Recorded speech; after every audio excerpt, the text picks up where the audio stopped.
Bonjour, aujourd'hui on va vous parler de l'établissement des règles et des conséquences logiques au sein d'une classe. Donc, on va parler de l'importance des règles, mais aussi des objectifs d'en mettre en place dans notre classe. On va parler de l'établissement, de la conception et de l'application des règles, et ensuite des conséquences logiques qui suivent le non-respect d'une règle en classe. On va aussi faire un lien avec différentes clientèles. L'objectif d'établir des règles, c'est de permettre d'avoir un climat de classe favorable excusez-moi, d'avoir un climat de classe favorable aux apprentissages. En effet, les règles nous permettent d'avoir des relations interpersonnelles entre les élèves et nous, et entre les élèves eux-mêmes, de meilleure qualité puisque chaque personne sait à quoi s'attendre et savent c'est quoi les conséquences associées. Le respect des autres et de l'environnement fait partie de la majorité des règles. En plus, les règles nous permettent d'établir une routine avec nos élèves, ils savent à quoi s'attendre, puis ils savent quoi faire à quel moment. Avant même que l'enseignante rentre en classe, elle doit avoir une idée des règles qu'elle veut mettre en place. Elle doit se questionner sur ses valeurs, les approches qu'elle veut impliquer avec les élèves. Après ça, elle se fixe quelques règles de base qu'elle aimerait appliquer, en plus, puis des comportements qui la dérangent le plus, pour permettre l'établissement des règles écrites clairement et précis. Il faut garder en tête que notre règle doit avoir un objectif. Pourquoi qu'on veut pas que les élèves se lèvent en classe? C'est pour est-ce que c'est juste parce qu'on est habitué de ça ou c'est parce qu'on s'assure que les élèves aient une bonne compréhension puis qu'ils soient à l'écoute puis qu'ils ne dérangent pas les autres? Puis quand on est avec les élèves, il faut vraiment partager nos attentes afin de permettre aux élèves de savoir ce qu'ils doivent faire et pourquoi ils doivent le faire. OK. Donc, selon Barbeau, Montigny et Roy, l'établissement des règles se fait sous forme de 4 étapes. Donc, je vais vous les expliquer dans les prochaines diapositives qui vont suivre. La première étape, c'est de préciser le contexte. Donc, les règles sont établies selon les valeurs de l'enseignant. Donc, c'est certain que l'importance que l'enseignant va accorder à une règle, ça va être selon son bagage à elle puis ses valeurs personnelles. Les particularités du milieu, ils vont influencer les règles aussi, puisque c'est certain qu'il faut prendre en compte le code de vie de l'établissement. Puis, les règles sont adaptées à la clientèle. Donc, selon la classe qu'on va avoir, on va modifier nos règles pour s'adapter aux caractéristiques des élèves de notre classe.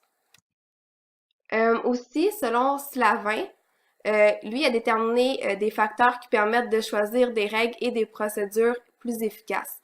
Donc, c'est plus précis. Il a nommé l'âge des élèves du groupe.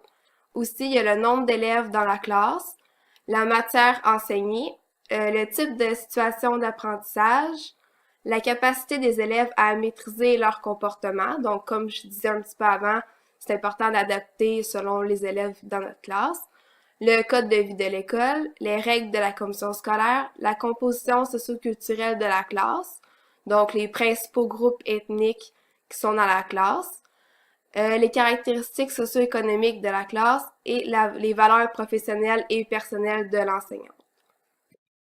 La deuxième étape, c'est de formuler les règles de façon positive et claire.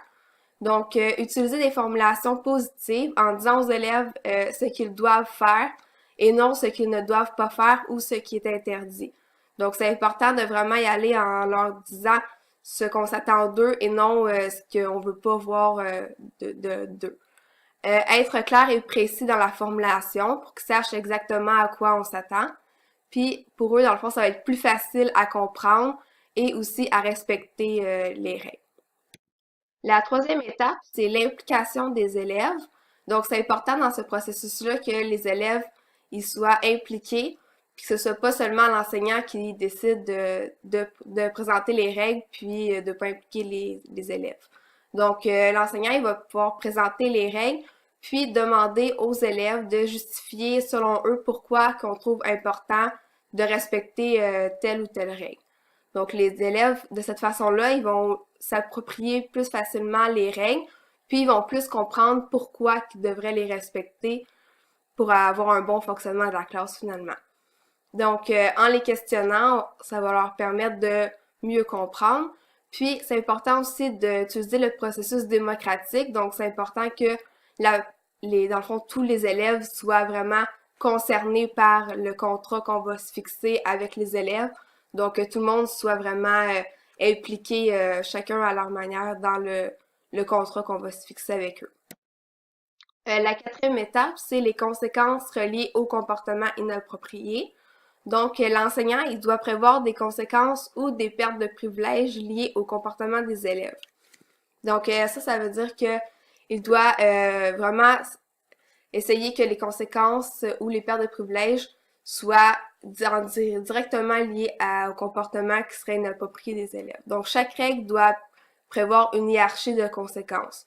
Donc, pour une transgression des règles qui serait plus importante, ben la conséquence peut être plus importante aussi. Donc, il peut y avoir des conséquences plus graves, puis des conséquences moins graves. L'enseignant doit aussi prévoir des conséquences positives pour les bonnes conduites des élèves, afin de favoriser qu'il y ait un bon comportement, puis que ce soit positif le climat de la classe. Puis, il doit prioriser les conséquences constructives plutôt que les punitions. Donc, c'est important que les conséquences soient vraiment liées avec les comportements, que les règles qui n'ont pas été respectées, pour que les élèves, vraiment, ils ne voient pas ça juste comme une punition, puis qu'ils comprennent pas pourquoi ils ont cette punition-là. Les principes dans la conception des règles. Il faut garder en tête que les règles ne doivent pas être trop nombreuses parce que si on vient avec beaucoup de règles, les élèves peuvent se perdre. Donc, on commence l'année avec 5 à 6 règles, les règles qui sont pour nous les plus importantes à appliquer. Puis on peut en rajouter au cours de l'année, mais on essaie de ne pas dépasser la majorité de 10. On essaye d'être démocratique avec nos élèves. Donc, on présente les règles, on peut les présenter, mais leur demander pourquoi que c'est important selon eux qu'ils lèvent la main pour parler. Puis là, les élèves donnent leur option. Est-ce que vous croyez que ça va être favorable pour la classe? Ça va-tu nous aider? Donc, on essaye que la prise de décision soit le plus possible avec les élèves. En plus, ça permet aux élèves de comprendre la raison de la règle, puis de se l'approprier, de se sentir près de la règle, puis de sentir que c'est logique, puis qu'ils doivent le faire. On peut les amener aussi à faire un contrat social. Il y a des enseignants qui font signer la feuille de règlement aux élèves ou une affiche que tous les noms des élèves sont autour. Il y en a d'autres que c'est juste un contrat non dit. L'enseignant s'attend à ça, puis les élèves savent qu'ils doivent respecter ces règles. Puis c'est fait en classe. Toutes les règles doivent être de façon claire et précise, puis qu'il y ait une conséquence associée, puis que la conséquence soit nommée avant même de l'action, pour que les élèves savent à quoi s'attendre. Donc, si je frappe un de mes amis, mais je sais que cette conséquence-là va venir tout de suite après, puis que ça sera pas selon la personne avec qui j'interviens, la personne avec qui est avec moi. Puis les conséquences vont s'appliquer directement le plus possible après le comportement parce que ça peut, avec des jeunes enfants, ça peut être difficile de leur faire questionner qu'est-ce qui s'est passé hier, pourquoi tu as fait ça. Donc on essaie que si on veut que la conséquence soit claire pour l'enfant, il faudrait qu'elle soit le plus possible après le comportement pour s'assurer que l'élève comprenne puis qu'après ça c'est fini. C'est pas parce que je t'ai donné une conséquence que je t'aime plus, mais que c'est fini. Le comportement y est réglé. Les caractéristiques d'une règle efficace, les règles doivent avoir du sens pour l'élève. Donc, comme j'ai dit tantôt, il faut que l'élève comprenne pourquoi cette règle-là est dans la classe, pourquoi je dois l'appliquer. Quand on fait la conception de nos règles aussi, on doit être souple parce qu'on doit s'attendre, les climats de classe peuvent changer, nos groupes, donc on doit avoir à l'affût que si on voit que notre règle ne fonctionne pas, elle est trop sévère pour ce groupe-là, ou ce groupe-là n'a juste pas besoin de cette règle-là parce qu'elle est appliquée, mais qu'on peut les modifier. Mais il faut s'assurer d'être cohérent puis pas les modifier à toutes les semaines non plus. Ils doivent dire le comportement attendu puis qu'elle soit positive parce que le fait qu'elle soit positive, c'est plus facile de l'élève de comprendre que c'est ça que l'enseignant veut. Quand on dit à l'élève ne cours pas, mais est-ce que tu veux que il y a des élèves qui vont utiliser leur sens de l'humour puis qui vont dire ben je cours pas, je saute sur place. Donc si on dit marche pour te rendre au local, mais c'est ce qu'on s'attend d'eux, donc c'est plus difficile à contourner le règlement. On doit être constant et cohérent pour s'assurer que les élèves il y ait une sécurité en face aux règles, qui savent que les règles qu'on va appliquer, ça va toujours être les mêmes, puis qu'ils savent pas si cette journée-là va être plus sévère ou moins sévère. On doit favoriser les règlements pour favoriser un apprentissage pédagogique. Donc, les règlements sont là pour permettre à l'élève d'avoir des apprentissages puis de développer leurs compétences à l'école. Puis les règles doivent être équitables pour tous, ben pas équitables, elles doivent être les mêmes pour tous puis s'adressent à tout le monde. Les types de procédures sont inspirés par Davidson et Emer. Ici, on vous a fait une liste d'exemples de procédures, mais il y en a plusieurs autres. C'est-à-dire qu'on va commencer par les procédures liées au contexte général. Les deux exemples qu'on vous a donnés, c'est l'accès aux toilettes ou l'aide et la responsabilité. Par exemple, l'enseignante pourrait donner comme règle à un élève, à chaque fois qu'elle commence la matière, il doit aller fermer la porte. Donc ça serait une règle qui serait préétablie entre l'enseignante et l'élève. La deuxième procédure, c'est lié à l'utilisation des lieux et du matériel. On parle ici à l'accès au pupitre et aux aires de rangement des élèves, ainsi qu'à l'utilisation du matériel informatique. Par exemple, l'enseignante pourrait donner une règle comme quoi que les élèves ont le droit d'ouvrir leur pupitre seulement lorsque la matière est terminée ou lorsqu'elle a terminé de parler. C'est-à-dire qu'ils ne peuvent pas ouvrir leur pupitre lorsqu'elle enseigne une matière. La troisième procédure, c'est des procédures qui sont liées aux situations d'apprentissage collectives ou individuelles. On parle ici de l'attention de l'élève ainsi que la participation de l'élève. Par exemple, dans cette procédure, on pourrait, au niveau de la participation de l'élève, l'enseignante pourrait exiger une participation de l'élève une fois au moins durant la semaine, c'est-à-dire qu'elle motive son élève en lui donnant une règle. Aux activités en équipe. Les comportements à adopter en sous-groupe, la formation des équipes. Les comportements à adopter en sous-groupe, l'enseignante pourrait donner comme règle, comme quoi, lorsque les élèves travaillent en sous-groupe, ils doivent rester respectueux à leur place et ne pas crier. Donc, c'est une règle qui serait préétablie au niveau des activités en équipe.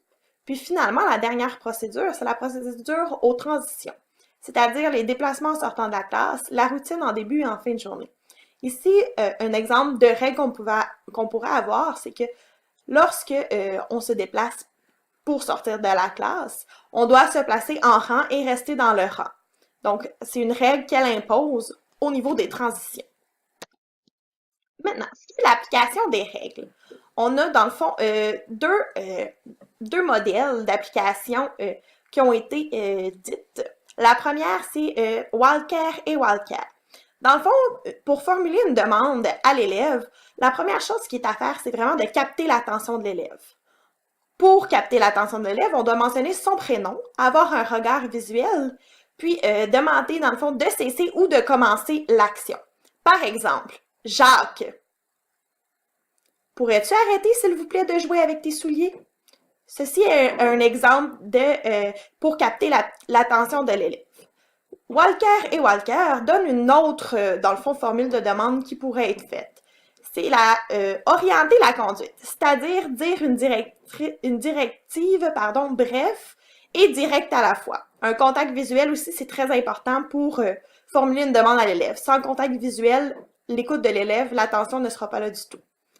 La troisième, au niveau de l'orientation de la conduite, c'est l'arrêt de l'intervention. Donc, par exemple, mange ta pomme.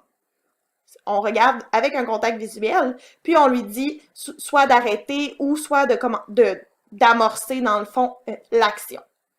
Au niveau de l'application des règles de Royer et Fortin, la directive qui favorise, c'est la directive alpha. C'est-à-dire que c'est une requête qui est claire. Elle est précise et directe, puis on utilise, dans le fond, une règle à la fois. On n'a pas plusieurs règles, c'est simplement une règle.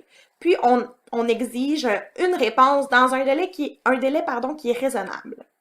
Par contre, Royer et Fortin ont aussi une autre méthode qui est à éviter, c'est les directives bêta.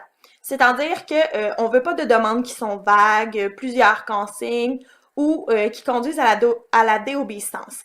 Comme le modèle alpha le suggère, c'est vraiment la meilleure façon pour l'application des règles, c'est vraiment des règles qui sont claires. Maintenant, je vais vous parler de l'application des règles et des conséquences liées. Tout d'abord, on doit comprendre qu'est-ce qu'une conséquence logique. Une conséquence logique, c'est une conséquence qui va être appliquée pour favoriser le bon comportement des élèves. à l'encontre de la conséquence, on a la punition qui est, dans le fond, une action qui va être appliquée de façon plus négative. C'est-à-dire qu'à l'arrière, on n'a pas une arrière-pensée de favoriser le comportement de l'élève. La conséquence logique, elle présente un choix à l'élève. C'est-à-dire que l'élève a le choix de bien agir pour avoir un bon comportement. Elle est appliquée de façon menaçante. On pourrait voir la punition comme une action qui est menaçante puisque c'est vraiment pour punir l'élève, tandis que la conséquence logique est vraiment faite de manière à être non menaçante. Elle porte aussi aucun jugement de valeur. Un des avantages importants, dans le fond, de la conséquence logique, c'est qu'elle exprime la réalité de ce qui se produit dans la classe. C'est-à-dire qu'elle s'adapte vraiment à l'environnement de la classe, à ce qui se passe dans la classe. De plus, la conséquence logique doit être adaptée, dans le fond, en fonction du comportement de l'élève et de la récurrence du comportement. C'est-à-dire, un élève qui fait à maintes reprises une action, un mauvais comportement, la conséquence logique va être plus élevée, puis elle va être appliquée de façon différente, alors qu'un élève qui a une fois un mauvais comportement lui arrive, ben la conséquence logique va être différente. Les principes à respecter pour appliquer une conséquence logique, la première, c'est comme je vous ai mentionné plus haut, c'est de tendre à bannir la punition. C'est-à-dire que les punitions sont pas du tout bonnes pour un élève, puis l'élève va pas avoir un meilleur comportement vis-à-vis de la punition, puisqu'il n'aime pas la punition. On doit aussi prévoir et annoncer rapidement les conséquences logiques. C'est-à-dire qu'on doit absolument les lier aux règles de fonctionnement. On doit avertir les élèves des conséquences logiques qui peuvent être appliquées. Au niveau de la conséquence logique, on doit éviter de l'appliquer dans un moment d'émotion. C'est pas la place, c'est pas le moment pour le faire. Donc, on utilise une autre façon pour faire comprendre à l'élève que son comportement a été négatif. On doit aussi faire suivre le comportement de la conséquence logique. C'est-à-dire, après avoir appliqué la conséquence logique, on doit aller auprès de l'élève, lui expliquer pourquoi on a appliqué cette conséquence, quel mauvais comportement il a adapté et qu'est-ce qu'on peut faire pour bannir ce comportement. On doit d'ailleurs éviter de choisir des activités d'apprentissage comme conséquence d'un comportement. C'est-à-dire, on ne peut pas dire à un élève « Ah, tu as eu un mauvais comportement, tu vas faire une copie. » Tu vas copier dans le dictionnaire le mot « comportement ». Cet apprentissage-là du mot « comportement » ne va pas être inculqué de la bonne façon à l'élève. On doit vraiment lui expliquer au niveau de la conséquence pourquoi on fait ça et ne pas lier les apprentissages avec cette conséquence. Donc, en résumé, il s'agit d'un procédé complexe qui est à recommencer à chaque année. Donc, l'application des règles, l'établissement des règles, c'est certain qu'il faut faire ça en début d'année scolaire. Puis, on doit bien les planifier et les enseigner aux élèves, comme on vous a mentionné plus tôt. Aussi, c'est important de commencer par établir des règles prioritaires au début de l'année, puis ensuite, au fur et à mesure que l'année avance, on peut en ajouter. Puis, on doit aussi rappeler les règles durant les premières semaines d'école. C'est certain que les élèves n'ont pas encore eu le temps de les intégrer, donc c'est important de souvent les rappeler pour être certaine que ce soit clair pour eux. Puis, la conséquence logique doit toujours être en lien direct avec le comportement qui est inapproprié. Donc, comme on vous a dit, que les punitions, c'est à bannir, mais on doit plutôt privilégier la conséquence logique. À la suite de la présentation qu'on vous a faite de l'établissement des règles et des conséquences logiques en classe, je vais maintenant faire des liens avec certaines clientèles qu'on peut retrouver en adaptation scolaire. La première clientèle, c'est les élèves en difficulté d'adaptation et de comportement.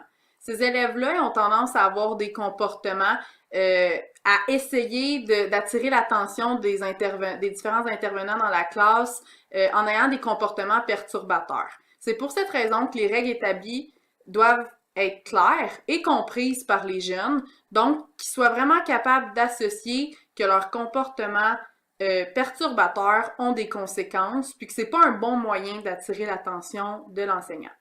La constance dans les interventions de l'ensemble des intervenants est vraiment primordiale parce que ça peut pas être un intervenant dit une chose, un autre intervenant dit un autre. Donc, l'enseignant et les différents intervenants qui sont dans la classe doivent dire la même règle et appliquer les mêmes conséquences parce que sinon, ça va pousser les élèves à tester les limites des différentes personnes avec qui ils sont en relation. La cohérence est aussi importante parce que l'élève doit vraiment comprendre que son comportement est inacceptable au sein de la classe et que il va avoir une conséquence en fonction de son comportement. Cette conséquence-là, elle doit être logique pour que l'élève associe vraiment le fait que c'est moi qui ai fait le choix d'avoir ce comportement-là, alors j'ai la conséquence qui vient avec et non pas une frustration par rapport à la conséquence qui mènerait à une plus grande escalade. Donc, c'est vraiment important, par exemple, dans une classe où l'agressivité verbale n'est pas tolérée, ben elle n'est jamais tolérée et pour tous les élèves. Et à chaque fois qu'il y a une agressivité verbale, il y a la conséquence associée à ce comportement-là. La prochaine clientèle, c'est les élèves ayant un trouble du spectre de l'autisme.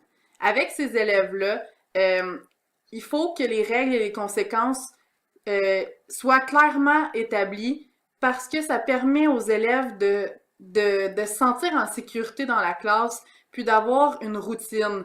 Donc, ça crée un environnement prévisible, puis ça permet une meilleure gestion de leur comportement. Les jeunes qui vivent avec l'autisme, parfois, ils se retrouvent à être déséquilibrés par un changement à la routine. Donc, si les règles et les conséquences respectent un ordre et que c'est toujours les mêmes, on se retrouve à éviter des escalades dans le comportement quand ils vont recevoir leurs conséquences. La requête alpha est vraiment importante avec les jeunes autistes puisqu'ils doivent avoir une consigne à la fois puis que cette consigne-là soit claire. Si les consignes sont données dans le désordre, l'élève va juste retenir la dernière consigne et oublier tout ce qui venait avant. Donc, c'est pas productif, puis c'est pas la meilleure façon d'appliquer des règles et des conséquences. Donc, on donne les consignes dans l'ordre pour éviter d'avoir un mauvais comportement, puis d'être obligé de donner une conséquence.